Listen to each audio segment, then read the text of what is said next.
So we already know that TV was formulated by radio parts.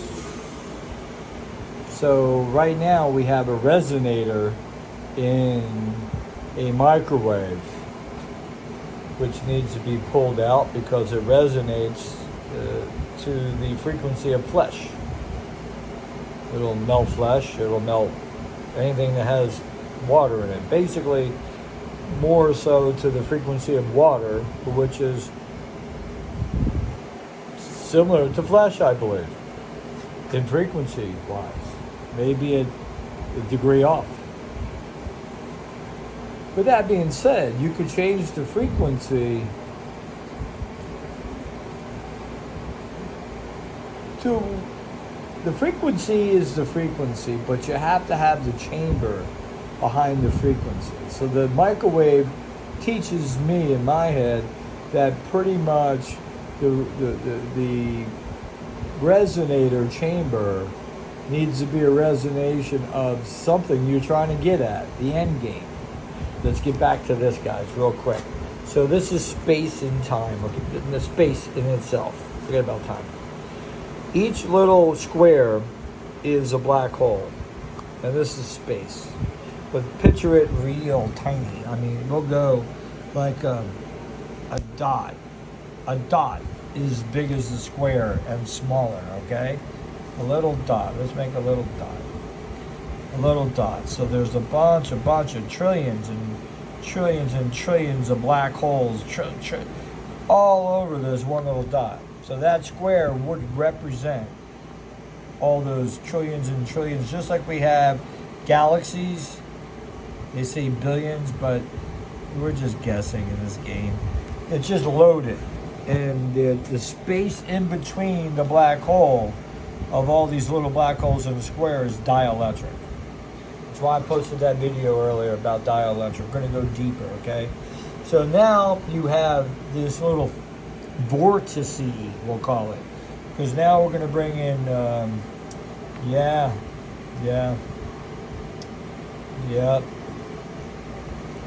Got to write them down, right?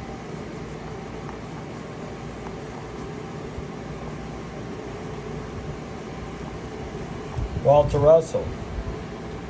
You guys looked at the video that I posted of my beautiful conical cones. And the beautiful conical cones is a variation of a mechanical form that I created that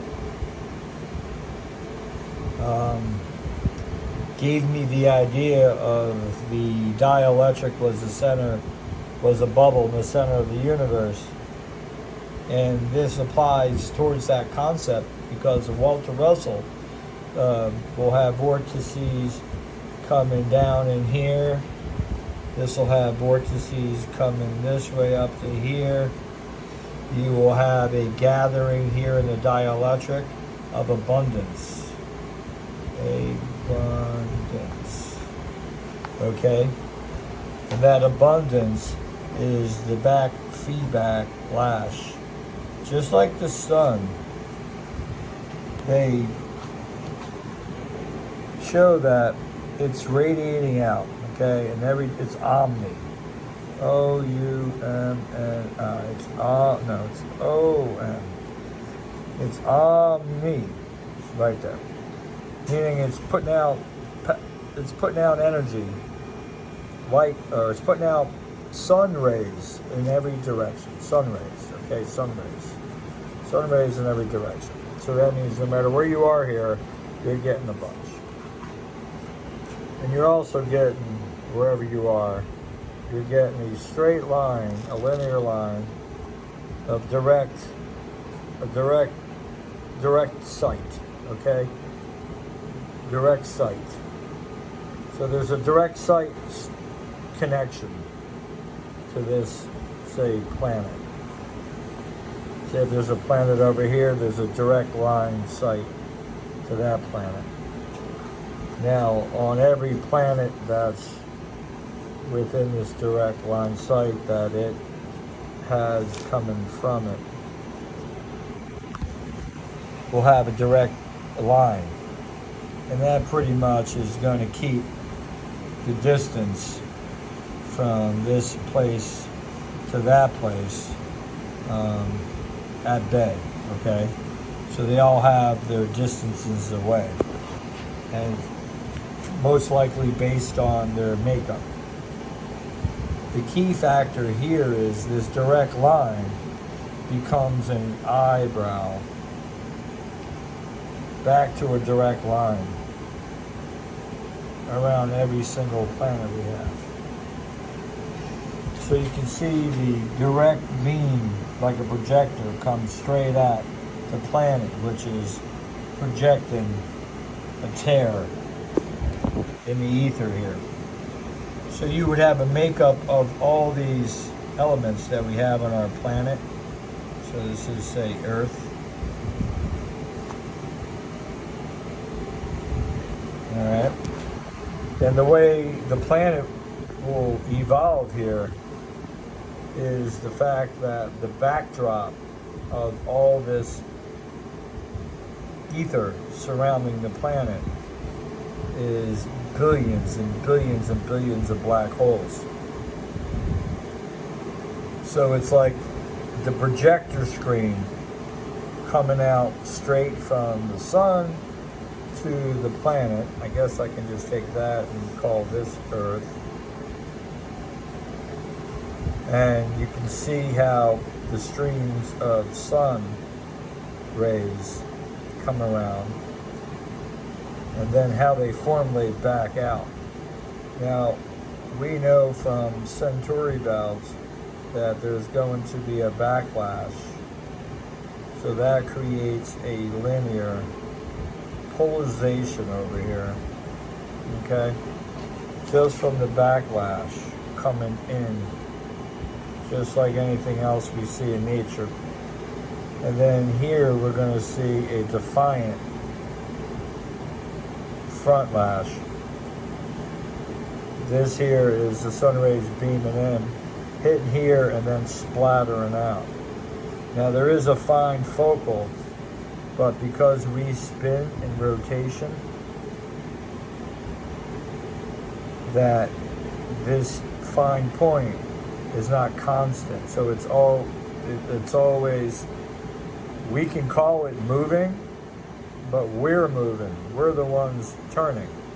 So that on our outer ice shield, there's a part that I want to add here is called the reflection.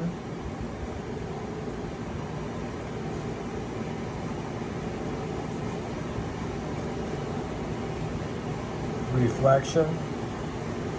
And when you have reflection, we will create sunlight. Okay? That sunlight is caught up in this surrounding oval part. Now, remember, the beginning of my conversation was that these discs are compressed. So when I always looked at, I got to give a shout out to my boy Angel and all his followers. When I look at Earth, I look at it like this. It's a smaller version of a galaxy that I said, right? These are galaxies, flat, compressed, in an old circle. Well, so is the planets around the sun are also, to me, is a flat disk. So if that was the sun right there, that would have, Earth would be a flat disk, basically. But more like the projection screen that we have as a TV, you get all these ethereal spaces that create the environment based on the element that's sitting in front of it. I want you guys, leave your comments. I love you all. I want you to know this is good. If you think that anything can appear in front of you, transverse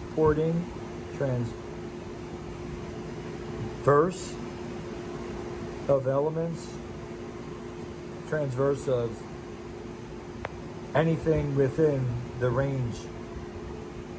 But now looking at ether in itself as tiny little vortices, like Walter Russell says, in space,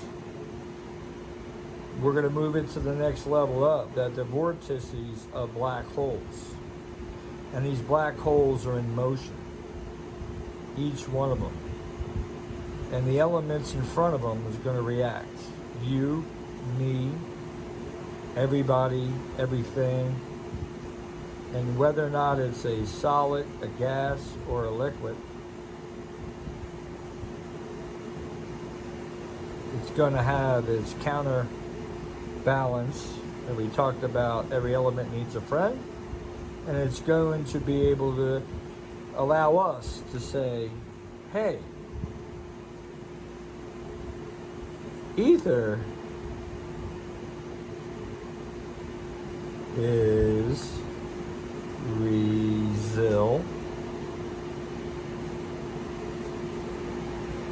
resilience, because every little inch, every little something in space is involved with motion.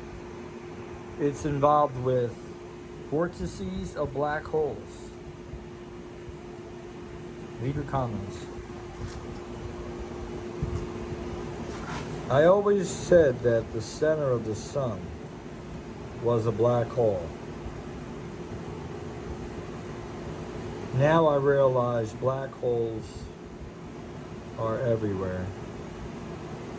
So the fact that there could be a tear in the fabric of ether is where a sun all of a sudden appears.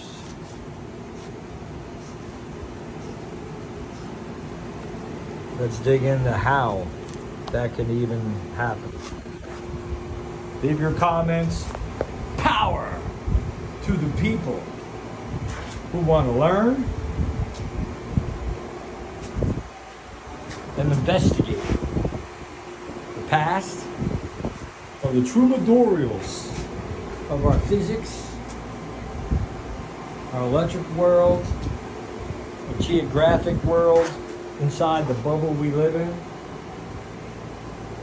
Leave your comments. I'm here always, going nowhere. So it's no longer time for me to be involved. Peace out.